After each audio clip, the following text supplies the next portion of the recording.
Jeshi la Polisi Kanda Maalum ya Dar es Salaam linapenda kutoa taarifa kuwa leo tarehe 17 mwezi wa 3 mwaka 2025 majira ya saa 1:20 asubuhi katika barabara ya Nyerere maeneo ya Pugu mwisho wa lami imetokea ajali ya magari mawili kugongana na kusababisha kifo cha mtu mmoja na majeruhi kwa mtu mmoja. Ajali hiyo imetokea baada ya dereva wa daladala yenye usajili namba T580 EAE aina ya Tata Icha inayofanya safari zake kutoka Zingiziwa Chanika na kwenda Machinga Complex Ilala. Hiyo daladala ilikuwa ikitokea maeneo ya Pugu kwenda Gongo la Mboto, iligongana na gari namba T 952 AMD na aina ya Toyota Prado iliyokuwa ikiendeshwa na ofisa wa polisi mwenye namba PF 15950 Superintendent Awadhi Mohamed Chiko ambaye pia ni mkuu wa polisi wilaya polisi Chanika, akiwa akitokea eneo la Gongo la Mboto kuelekea Pugu na kusababisha kifo cha ofisa huyo hapo hapo. Lakini pia ajali hiyo imesababisha majeruhi kwa WP namba 5616 Kopro Zubeda Ramadhani Sadala ambaye pia ni mfanyakazi wa polisi katika kituo cha polisi cha Chanika,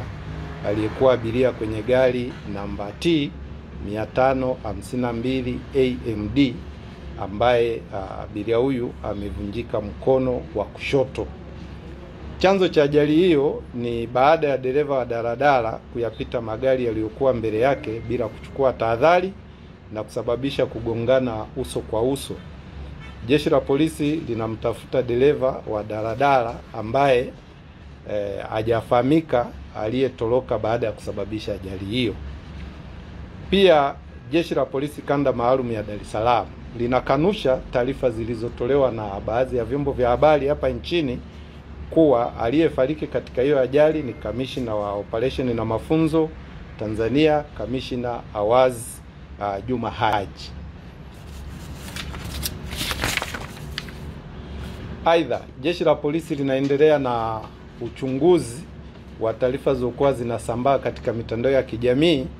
zinazodai kuwa mwanamke aitwaye Faraji Samuel Ng'andu miaka 28 mkazi wa Msongola akiwa na watoto wake wawili, Nathanael John Mtulia ana miaka 4 na Beyonce John Mtulia umri wa miaka 3 kwamba wameuawa. Uchunguzi wa awali unaonyesha kuwa mwanamke huyo aliondoka nyumbani kwake tarehe 12 mwezi wa 3 mwaka 2025 majira ya saa 5 asubuhi kutokana na kuwa na mgogoro wa ndoa na mume wake aitwaye John Gabriel Mtulia ambaye ana miaka 33 mkazi wa Msongola Chanika, ambaye katika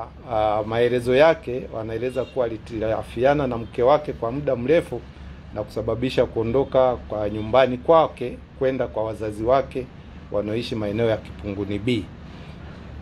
Tarehe 2 mwezi wa 3 mwaka 2025 Faraji alirudi nyumbani kwa mume wake na kumuomba msamaha kuwa ana ujauzito ambao sio wa kwake, ni wa mwanaume mwingine aitwaye Malik, na kwamba hawezi kuendelea kuishi tena na mume huyo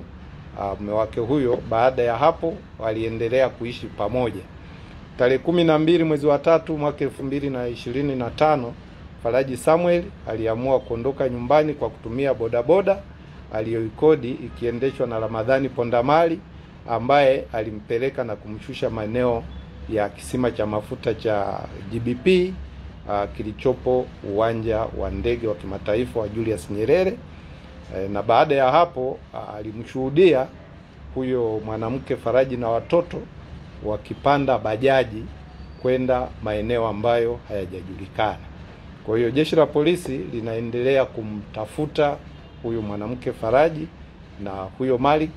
na watoto ili kuweza sasa kujua ni nini kinaendelea. Jeshi la Polisi Kanda Maalum ya Dar es Salaam linawaomba na linawataka watumiaji wa vyombo vya moto kwenye mabarabara yetu. Tunajua mabarabara yanatengenezwa, yako kwenye utengenezaji mkubwa. Kwa hiyo tunawataka na tunawaomba watumiaji wa vyombo vya moto barabarani kuchukua tahadhari na kujali sheria za alama zinazowekwa na watengenezaji wa mabarabara, lakini pia sheria zile za alama za barabarani zilizowekwa na TANROADS ili kuweza kuenda vizuri na kuepuka kusababisha ajali ambazo zinaleta shida katika jamii yetu.